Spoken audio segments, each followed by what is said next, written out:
Welcome back to Sledgehammer Horror, guys. I am Ken Sledge. And I'm Ashley Sledge. And let's talk horror. Today we're going to give you our top 10 saddest horror moments. So obviously there's way more than 10 that could have made this list, but we really had a hard time paring this down, but we actually do only have a 10 for this list. Yeah, so number 10 we have Scream 5 with Dewey and Gail when they come together and they're kind of talking to each other, and it feels so emotional. It feels real. It feels like the actual actors. Yeah, like it's David and Courtney talking to each other. Yeah, like they're not actually Dewey and Gail talking to each other. And like I said, it feels so real because I think it really is real. And it's very heartbreaking because you can just see that they actually do love each other. They just couldn't make it work together. Right. And it's a very sad. I know you guys, when you heard Scream 5, were thinking of something else, but that's the one that really got us. Yeah. Number 9 is from 1408, and it's this moment.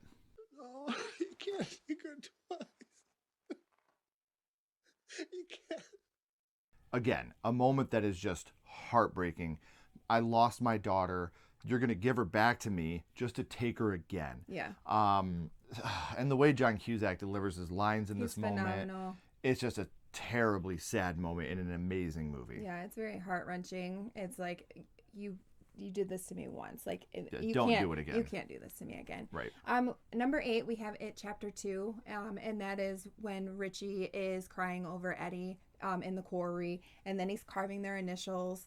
And it's so sad because he lost his person. I don't know if he felt romantic feelings for him, but he did love him. Either way, he was in love with him. He was in love with him, and No matter what. it was his person, and he lost him. Right. And we all have that person that we can turn to. So. And he lost his. Yeah. And how he's wearing his sweatshirt when he's doing it, his hoodie, rough. Mm-hmm. Number 7 for me is Come Play. For us is Come Play. Yeah. When he finally looks in his mom's eyes and she's like, I love all of you. When she's giving herself to Larry so that he doesn't have to. Mm-hmm. What a heartbreaking moment. You know, finally seeing that she's giving herself her life for him. I'll be your best friend. Yep, I'll be your best friend, Larry. And then the dad at the very end, he sees him playing and he goes up in the air and he's spinning, and the dad freaks out thinking Larry's back. He's giggling and he holds the camera and you see that it's his mom that's swinging him.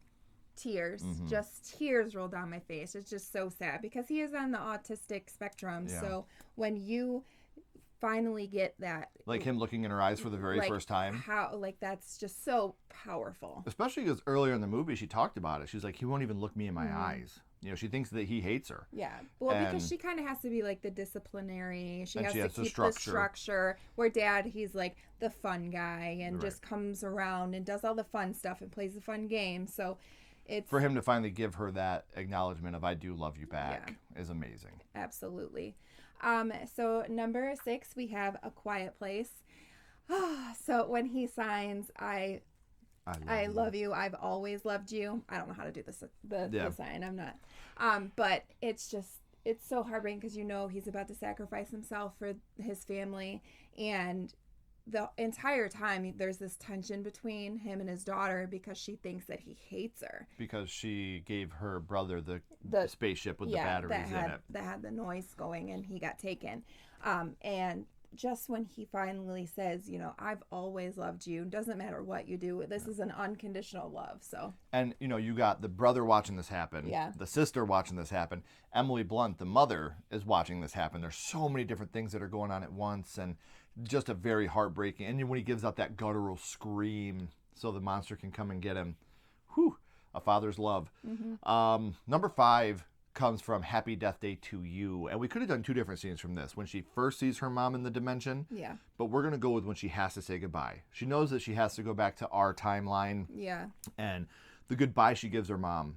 She's like, you're so brave and beautiful, and I hope I can be half the woman you are. And you tell people you love them all the time, but it's not until you can't anymore that you truly appreciate what that means. And it's just a very hard moment for someone that's lost a parent that was their best friend to watch.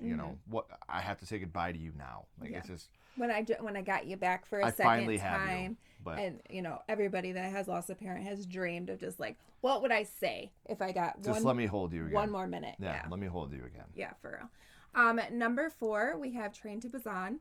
And this is the dad's death. it's so heartbreaking because you have his little girl and she's just screaming, you know, don't go. She doesn't want him to go, and he knows he has to because he's going to turn into a zombie. And it just the scream and her begging him not to go. Yeah. And then when he goes out and he's trying to pull her off of him, yeah. When he goes out and he's turning and he's having the memories. Sees her when she's a baby. What this signified to me, and again, this is I love how the open to interpretation. They say your life flashes before your eyes, and to me, this is him saying his life began when she was born. Absolutely. And I get it. I totally understand the Absolutely. sentiment behind that. Number 3, I will sob every time I watch it, and it's this moment. Oh no, no, no, no, no, come on, stop it. Come on, please, don't go. I'm out every single time. Very hard. You'll notice there's a lot of parent stuff on this list. Yeah. These are the things that hit us personally, and this is one that really, really hurts. Mainly because you don't expect this type of emotion in this movie. And again, we could have chose the part with him and his stepdad in the backseat of the car, was, you know, when he's trying to tell Sean, like, you were already so old when I met you, but I've always loved you and I wanted you to be tough and be a good boy. And, you know, that's another very sad moment where he realizes that, yeah, Philip loved me this whole time. Like, he just wanted to treat me like his own. And yeah, he was hard on me because that's what a dad does. You know, stepdad or dad, that's what our job is to make sure that we're raising our kids to be tough and strong and make it without us. So a very sad moment when you see Barbara, though. Like, you knew it was coming when she showed the arm, and you're just like, no, not Barbara, please, no. So that was another very sad scene for us. Number 2, we have Ghostbusters Afterlife.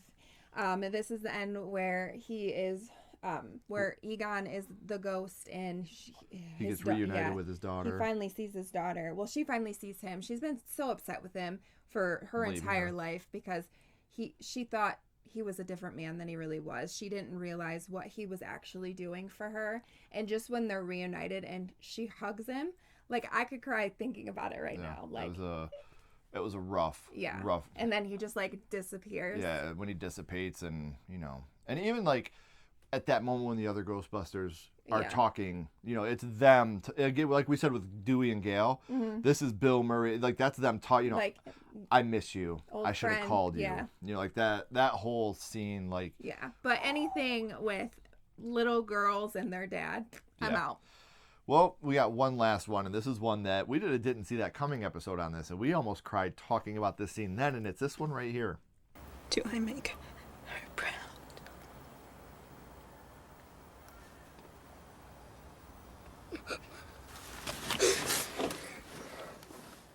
You know, when she's like, what did you ask your mom when you were at the grave that day? You know, do I make her proud? And Toni Collette's performance here. You make us very proud, Toni Collette. Yeah, I love Toni Collette. She's amazing in everything she does, but this scene is just so powerful and emotional. This is one of those scenes that we talk about when we say that The Sixth Sense, the ending pisses us off because it's so good that it ruins the rest of the movie, because people forget how great the rest of the movie is. And this is one of those pivotal scenes where, oh my gosh, watching it, we were both just crying together when we were writing our review. And I remember being so sad about it the first time I seen it, but I was so young I didn't fully comprehend the idea of losing somebody that important to me. So let us know down in the comments, what are some of the saddest scenes that you've seen in horror movies? Do you agree with our list? Are there ones that we missed that you would like to talk about? We would love to talk about them with you. So if you haven't already, guys, please like, comment, and subscribe. It helps build the channel more than you know. And follow Sledgehammer Horror on social media. Our links are in the description as well. But until next time, keep talking horror. Stay who you are. And we'll see you guys soon. Bye, guys.